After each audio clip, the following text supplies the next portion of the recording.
Comme Jésus qui dit « Je suis dans le Père ». Mais quelle grâce, quel confort, être dans le Père. Le Père qui est amour, le Père qui est le créateur de ce monde, le Père qui a créé toute cette merveille autour de nous, cette terre. Quand nous contemplons sa majesté, quand nous contemplons sa création, les cieux racontent la gloire de Dieu et l'étendue l'œuvre de ses mains.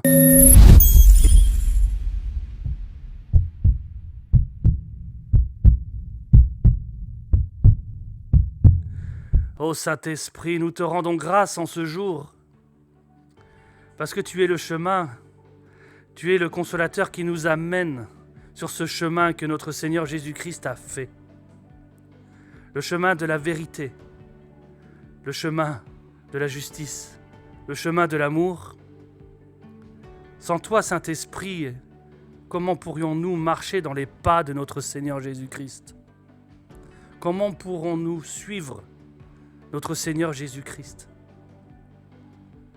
Notre Roi, notre Seigneur, notre amour. Ô Esprit de Dieu, nous te rendons grâce parce que tu nous remplis à chaque instant. Ton souffle de vie nous remplit chaque jour. Quel mystère! Quel mystère de se réveiller le matin et on ne sait pas où est-ce qu'on était dans pleine nuit. On ne sait pas où notre conscience, notre esprit est parti. Et le matin, nous nous réveillons avec douceur, avec amour, dans un cocon confortable de plénitude, où nous sommes bien, où nous ne voulons pas sortir de la couette du lit parce que c'est tellement agréable. C'est tellement confortable, un bon matelas pour dormir, pour se réfugier de tous les tracas du jour, de se réfugier de tous les tracas de ce monde. Alors l'amour, ne serait-ce pas ça en fait? Comme Jésus qui dit « Je suis dans le Père ».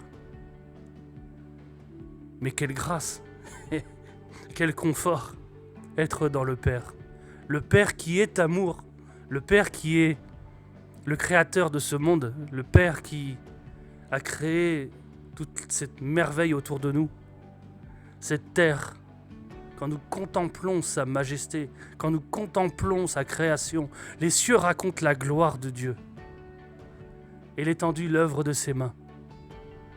Et nous qui sommes dans le Père, comment ne pouvons-nous pas être bien? Comment nous ne pouvons pas être dans cette plénitude? Qu'est-ce que l'amour? Le sujet d'aujourd'hui, qu'est-ce que l'amour? L'amour est un grand mystère. C'est quelque chose qui vient des profondeurs, qu'on ne comprend pas, qu'on n'explique pas. Quand une femme met au monde un enfant, un amour indescriptible se crée. Un amour indescriptible naît. Il grandit au fur et à mesure de la grossesse et au moment de l'accouchement. Une femme est prête à tout pour son enfant. L'amour, mais il est caché au profond de nous, au profond. Et je crois que tout est ancré, tout est caché dans les profondeurs de notre cœur. Ô Seigneur Jésus-Christ, tu nous amènes dans des mystères qui sont extraordinaires, mais l'amour une notion de sacrifice. L'amour, c'est une notion de sacrifice, c'est ce que tu nous as révélé à travers le sacrifice à la croix. Non, c'est incroyable.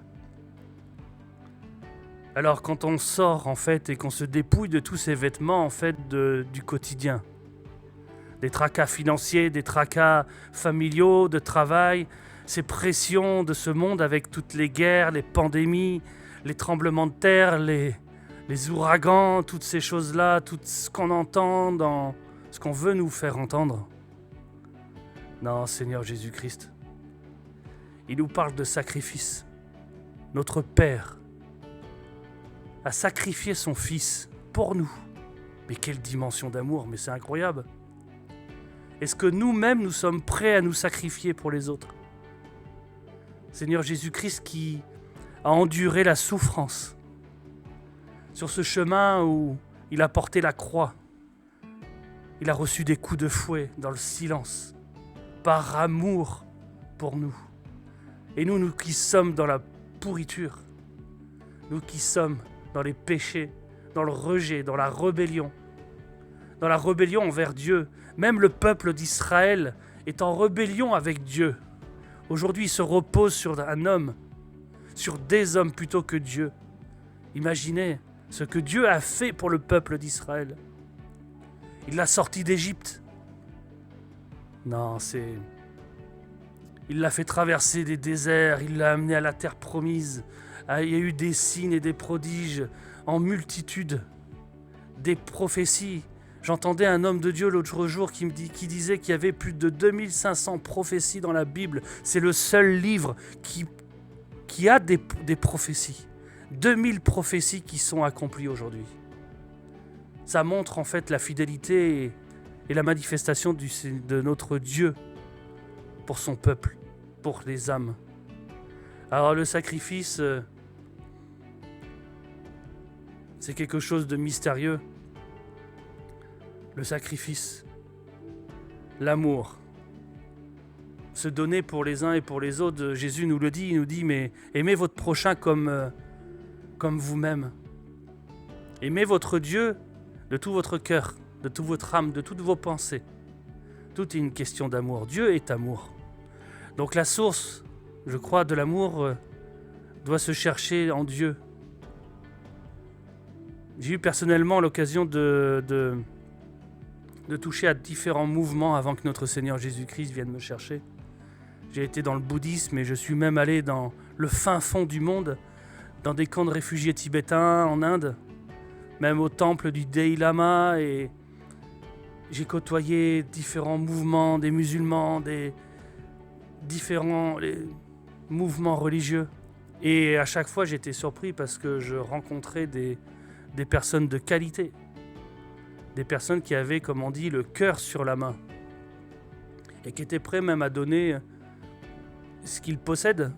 Je me souviens ce jour où, dans les montagnes en Inde, et je suis allé chez des paysans, et ils avaient une étagère avec de la nourriture qu'ils avaient pris le temps de préparer pendant plusieurs heures. Et c'était des stocks et c'était la seule chose qu'ils possédaient. Et je vois cet homme qui prend un sac et qui le remplit et qui commence à me le donner. Je dis, mais cet homme, il souffre, il fait les parcours dans les montagnes, il est porteur dans les montagnes où il porte des charges très lourdes sur des chemins qui sont hyper dangereux, il a quasiment rien pour vivre et il vient me donner quasiment la totalité de sa nourriture, mais waouh! Je dis, mais c'est glorieux. Ça m'a marqué, hein, humainement, ça m'a marqué. Et alors, je me dis, oui, il y a dans tout mouvement, notre nature, Dieu a mis ce qu'il faut à l'intérieur de nous. Il a mis cette dimension de l'amour, mais il faut l'arroser, il faut le travailler. Et je crois que ces personnes qui sont dans la souffrance et qui font preuve d'amour, de générosité, même de sacrifice, se sacrifier, c'est quoi l'amour en fait ? C'est donner une partie de soi. C'est donner une partie de soi, ça peut être du temps, ça peut être de l'attention, ça peut être donner une partie de soi, une partie financière, matérielle. C'est consacrer peut-être sa vie pour une personne. C'est vous, peut-être les femmes qui prennent la décision de rester à la maison et pour soutenir votre mari dans leur carrière professionnelle ou ministérielle. Oui, c'est ça, c'est de l'amour, c'est du sacrifice. Gloire à Dieu pour cela. Après, c'est surprenant cet homme-là qui était prêt à tout donner. Alors on se dit, mais où est-ce qu'il va chercher ça ? Et c'est des personnes souvent, quand on regarde, qui sont tous passés par des dimensions en fait de souffrance, de douleur, d'épreuve. Et ça a révélé un peu ce qu'il y a en eux. Et je crois que c'est ce que le Seigneur nous apprend dans notre marche avec Christ, c'est-à-dire de mourir à soi-même. Il y a quelque chose qui est extraordinaire, c'est que quand on découvre Jésus-Christ, il y a cette notion de nouvelle naissance, où quand on est prêt à recevoir notre Seigneur Jésus-Christ dans notre cœur, parce qu'il le dit, il est à la porte de notre cœur, il frappe, il crie, mais il y a tellement de bruit dans notre quotidien que des fois on ne l'entend pas cette voix. Alors c'est pour ça qu'il nous invite à rester dans le calme et de le rechercher dans les lieux secrets. Et là on peut entendre sa voix. Peu importe qui nous sommes, peu importe l'origine culturelle ou de religion. Il est là, il frappe. Il suffit de tendre l'oreille et de le laisser rentrer dans notre cœur. Et une fois qu'il est dans notre cœur, on peut recevoir son esprit. Cette nouvelle naissance, ce baptême. Et quand on reçoit cette nouvelle naissance, un être nouveau né. Et là, c'est un grand combat parce que on a ce qu'on appelle le vieil homme, notre ancienne nature, qui se bat contre une nouvelle nature, un nouvel homme qui est né. Et alors peut-être que ce vieil homme peut manifester des apparences de l'amour ou des apparences de bonté. Il peut y avoir de la bonté, il peut y avoir, parce que ça fait partie peut-être de la culture, de la religion, du formatage qu'on a pu avoir. Voilà, il faut faire ci, il faut avoir tel comportement, il faut être généreux. Ça fait partie des choses qui sont façonnées dans la tête des gens. Mais est-ce que ça vient de la profondeur du cœur ? Et c'est ce que nous apprend notre Seigneur Jésus-Christ, c'est-à-dire que quand il rentre dans cette porte du cœur, c'est là où il y a une transformation. Et il y a tout un processus, c'est ce qu'on appelle en fait la nouvelle naissance dans le milieu chrétien. Et quand il y a la nouvelle naissance, ça veut dire qu'il y a une nouvelle croissance. C'est-à-dire qu'on devient des bébés spirituels, après on devient des adolescents, on devient un jeune homme, une jeune femme, et après on devient quelqu'un de mature. C'est-à-dire que la Bible dit, elle nous nourrit de lait. Après, il faut passer à la viande, nourrit de viande. Tout ça, c'est la nourriture, c'est l'héritage que le Seigneur nous a donné. C'est la Bible, la parole de Dieu. Il faut se nourrir de cela. Et comment on se nourrit de cela ? C'est par l'oreille. C'est mettre la parole de Dieu dans notre cœur. Et c'est là où, à force de se nourrir, notre cœur est transformé.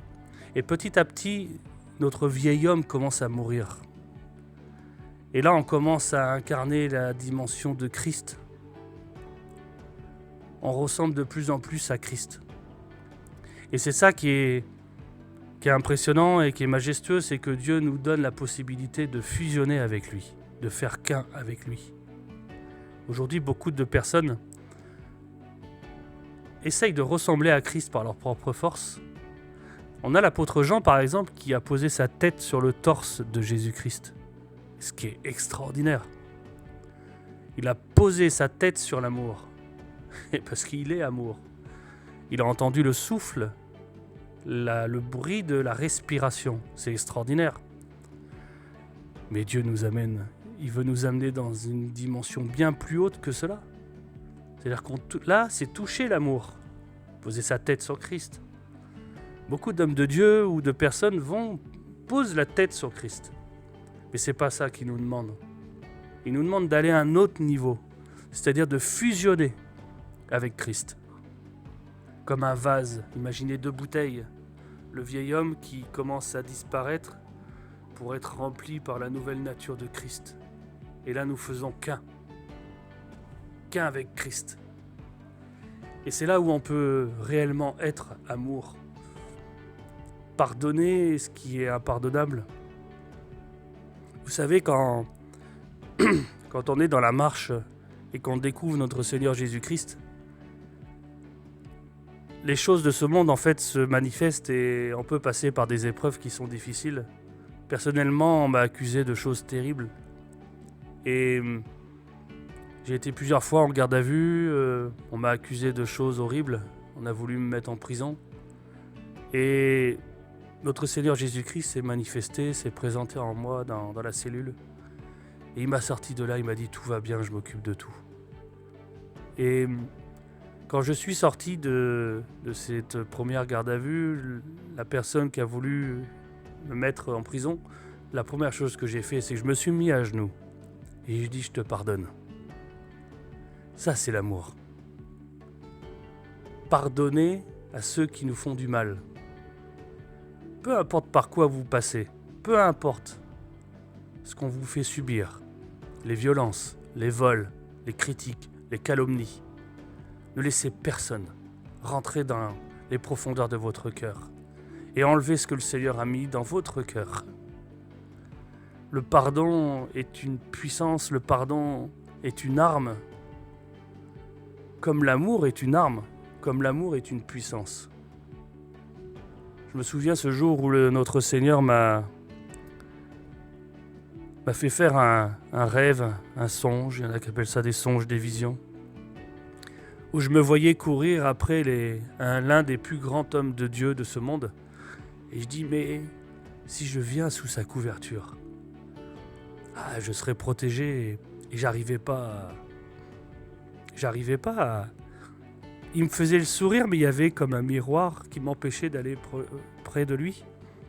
Et là, le Seigneur, il m'a enseigné, il m'a fait sortir de ce lieu et il m'a amené à l'extérieur. C'était un camp de guerre, c'était un champ de bataille. Et là, j'ai commencé à être soulevé au-dessus de ce champ de bataille. Et j'ai été enveloppé par son amour. Son amour m'a enveloppé. Et là, le Seigneur me dit, mais Johan, pourquoi tu cherches une couverture? L'amour, c'est ce qu'il y a de plus solide.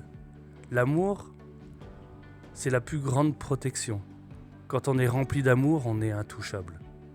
Aucune flèche peut nous atteindre. On pardonne tout. L'ennemi ne peut pas nous atteindre. L'amour est une arme, est une protection, est une puissance. Alors, vous savez, Dieu, l'Éternel, c'est un Père, c'est Papa. Comme Jésus-Christ l'a dit, Papa, Père. La protection, l'amour, la couverture, toutes ces choses-là, c'est quelque chose qui vient du Père. C'est important de suivre le chemin de notre Seigneur et on a tous besoin d'avoir des mentors, d'avoir des pères qui nous accompagnent dans cette croissance que j'ai expliqué tout à l'heure, de la nouvelle naissance jusqu'à l'adolescence, jusqu'à la maturité. Et c'est quand on est dans la maturité qu'on peut prendre le choix et la décision d'épouser notre Seigneur Jésus-Christ. Et c'est quand on épouse notre Seigneur Jésus-Christ que là, il est bon de partir et de rentrer pleinement dans les plans que notre Seigneur a prévus pour nous. Et c'est là où notre Père nous couvre de sa présence, de sa protection. Quand on est rempli de l'amour de Dieu, quand on est rempli de l'amour de Dieu, qu'est-ce qui peut nous toucher? En tout cas, l'amour. C'est un grand mystère et ce message m'a été donné hier sur l'amour et je dis, mais Seigneur, il me dit, je veux que tu parles de l'amour. J'ai dit, mais qui suis-je pour parler de l'amour? Je dis, mais tu t'es peut-être trompé de personne. C'est un sujet qui est tellement difficile et même il faut transmettre l'amour, il faut être amour. Donc l'amour m'explique, mais l'amour c'est du sacrifice. C'est de l'obéissance. L'amour, c'est de l'obéissance. L'obéissance à Dieu. Quand on rentre dans l'obéissance avec Dieu, il y a tellement de choses qui se passent. Il nous remplit de sa présence, il nous remplit de son amour, il nous élève. Et c'est là où on peut commencer à rentrer pleinement dans les desseins qu'il a prévus pour nous. L'obéissance, faire confiance à son papa. Parce qu'il y a vraiment un vrai combat entre cette nature du vieil homme et cette nouvelle nature. Il y a vraiment un combat entre la chair et l'esprit. Et pour que la chair puisse mourir, s'écraser, se taire, il faut que nous puissions marcher dans cette obéissance. C'est ça, d'où l'importance de l'obéissance. En Dieu, je dis, l'obéissance en Dieu. Et le timing de Dieu n'est pas celui de l'homme. Des fois, la croissance peut être très rapide, comme elle peut être longue. Tout dépend de la résistance que nous avons face à notre Seigneur. Alors, je me souviens d'un témoignage d'un livre que j'ai lu, qui était incroyable, où c'est un homme de Dieu qui raconte en fait son expérience dans le ciel, dans le royaume. Et un jour, il était au restaurant avec un homme et il sort du restaurant et il découvre, il voit un SDF qui demande de l'aide. Il a hésité. Il a dit, est-ce que je vais l'aider? Est-ce que je lui donne quelque chose? Et il ne l'a pas fait. Et quand il était au royaume, en fait, il a vu notre Seigneur Jésus-Christ et il a dit, mais il y a des personnes qui sont plus ou moins près de ton trône. Qu'est-ce qu'il faut faire? Et il voit un homme qui est sur un trône magnifique juste à côté du Seigneur. Il dit, mais comment on fait pour être proche de toi comme ça là? Il dit, tu te souviens de ce SDF? C'est lui. Et il commence à lui raconter son histoire. Et il dit, ce SDF, il avait quelque chose de particulier. En fait, il s'émerveillait de la création de Dieu. Par exemple, quand il prenait une pomme, il la coupait en deux, il regardait l'intérieur de la pomme, il voyait tous les dessins, toute la structure de la pomme et il était émerveillé. Il était émerveillé de la création de Dieu. D'ailleurs, la création de Dieu, elle est extraordinaire. Alors, il ne nous demande pas d'adorer la création de Dieu. Il nous demande peut-être de regarder ou de contempler la création de Dieu. Parce qu'il y a tellement de messages, d'enseignements à recevoir de la création de Dieu, c'est impressionnant. Quand on prend le temps de regarder ce qu'il crée, mais tout est d'une perfection, d'un équilibre. C'est même la dimension de l'amour, on le retrouve dans la nature. Quand le soleil se lève, ça fait comme une lumière qui vient toucher toute la création, qui vient apporter de la chaleur. Ça veut dire que le soleil se donne une partie de lui, donne tout ce qu'il a en lui pour arroser toute la création, faire grandir la création, nourrir la création. Waouh! Donc, j'ai envie de dire, ouais, le soleil, on peut dire que c'est l'amour. D'ailleurs, dans la parole, c'est écrit le ciel. L'étoile montante du matin, Jésus-Christ. Il a tout donné, il donne tout pour nous nourrir, nous alimenter. La création nous apprend tellement. Les psaumes racontent et les psaumes parlent de la création. Ils parlent du soleil, du mouvement du soleil qui sort de la tente et qui fait son chemin toute la journée et qui vient se recoucher dans la tente. Mais quelle image! C'est extraordinaire, ça veut dire que quand le soleil il est dans la tente, il vient se nourrir auprès du Père, il vient se mettre dans le rocher. Il vient se cacher dans la tente et c'est là où il vient se puiser de toute sa puissance, de son amour, se recharger. Et ça, c'est Dieu. Et une fois qu'il sort, il rayonne, il donne tout ce que Dieu lui a donné pendant ce temps d'intimité, ce lieu secret. Et quand il fait ce cheminement, il communique tout ce qu'il a en lui. Il donne. L'amour, c'est donner ce qui nous coûte. Donner ce qui nous coûte. Donner un organe, ça fait mal. Donner une partie de sa richesse, ça fait mal. C'est une notion encore de sacrifice. Non, c'est... Pour revenir à cette histoire de ce SDF, en fait, il contemplait la création. Et un jour, un autre SDF est venu dans sa cabane, c'était en plein hiver, et cet homme était complètement gelé par le froid, et ce SDF, en fait, s'est posé sur l'autre SDF pour essayer de lui donner un peu de chaleur. Et tous les deux, ils sont morts. Et ce SDF, il s'est retrouvé sur le trône le plus proche de notre Seigneur Jésus-Christ. C'est-à-dire, par amour, il a voulu sauver la vie d'un autre homme, réchauffer l'autre homme, il s'est sacrifié pour un autre homme. Et il a eu la meilleure place au ciel. Ne regardons pas la taille, ne regardons pas aux followers, au nombre de likes, à la taille de l'église. Regardons à l'amour. J'ai la grâce d'avoir un homme de Dieu qui m'accompagne au quotidien, qui est un exemple et qui a eu la grâce de rencontrer notre Seigneur Jésus-Christ en personne, physiquement, au ciel, mais aussi physiquement. Et j'ai été très surpris parce que la deuxième garde à vue que j'ai fait, et il était chez lui, et c'est un homme de Dieu qui est très connu, et il me dit, mais il n'a pas le temps pour moi, qui suis-je? Il a passé toute la journée, pendant mon temps de garde à vue, enfermé dans sa maison, en train de prier pour moi. Et le midi, moi, la police, la gendarmerie me dit, vous voulez manger? Après l'audition, et je dis, non, j'ai pas faim. Il me dit, vous voulez un verre d'eau? Je dis, oui. Je prends un verre d'eau. C'est la seule chose que j'ai pris dans la journée. Et je sors de garde à vue, et j'appelle l'homme de Dieu. Et je lui dis, bon, ben voilà, il s'est passé ça. Dieu s'est glorifié.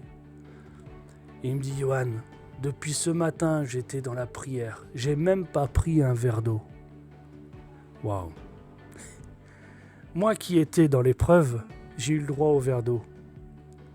Cet homme qui était enfermé chez lui, qui n'est pas directement concerné par cette épreuve, n'a même pas pris un seul verre d'eau. Ça, c'est du sacrifice et de l'amour. C'est l'exemple de l'amour.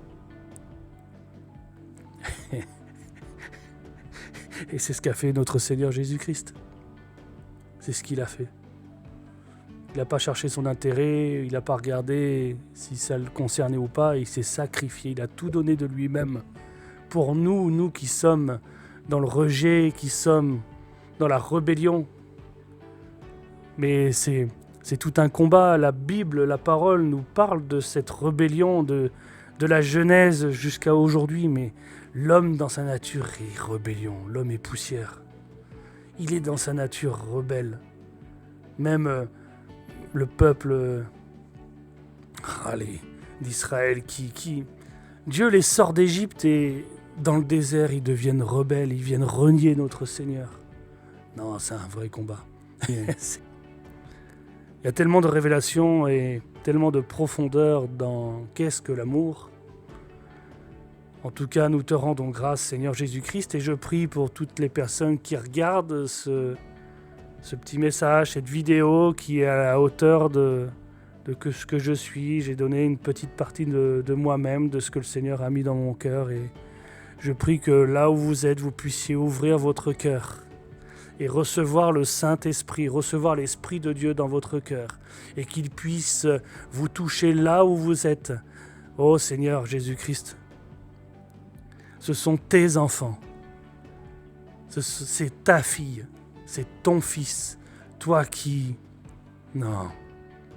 sait même plus comment faire, comment sortir de ta situation. Il y a une solution, c'est le Seigneur Jésus-Christ. Laisse-le rentrer dans ton cœur et dis, ok Seigneur, je pose toutes mes armes, tout ce que je porte dans mes mains, les solutions, mes sécurités, je les dépose au sol et c'est toi qui prends le contrôle. Soyez visités là où vous êtes maintenant. Recevez ce feu, cette présence. Cet amour. Soyez enveloppés par cet amour. Ne résistez pas. La résistance empêche de recevoir notre Seigneur. Déposez tout ce que vous avez à déposer. Il est tellement glorieux, il y a tellement de... Il veut se révéler à vous. Ne soyons pas des rebelles. Demandez pardon. Demandez pardon. Oh, nous te bénissons, Seigneur Jésus-Christ. Nous te rendons grâce. Parce qu'à chaque instant, tu es présent, tu es là, tu es glorieux, tu es merveilleux, tu nous donnes le souffle de vie, tu nous remplis de ta présence. Nous te glorifions, Seigneur, pour ta majesté. Je prie pour tous les téléspectateurs, toutes les personnes qui regardent ce message. Je prie que tu puisses les couvrir de ton amour, de ta présence, que les consciences soient renouvelées, que les œuvres mortes de leur conscience soient lavées par ton sang, Seigneur, et que tu viennes les secouer là où ils sont, les sortir de la poussière, des manteaux de poussière, que tu puisses les toucher, les remplir de ta présence, que les écailles des yeux tombent là maintenant, Seigneur, et que les bouchons des oreilles puissent tomber afin qu'ils puissent entendre ta voix. Nous te glorifions, Seigneur Jésus-Christ, parce que tu es le Créateur. Ô Père, je sais que c'est le temps de la réconciliation. Alors toi, fils, toi, fille, viens auprès de ton Père. Il t'attend, il a les bras tendus, il a la main tendue pour te recevoir. Ô Seigneur Jésus-Christ, nous te bénissons pour ta grandeur. Sois béni, Papa. Amen.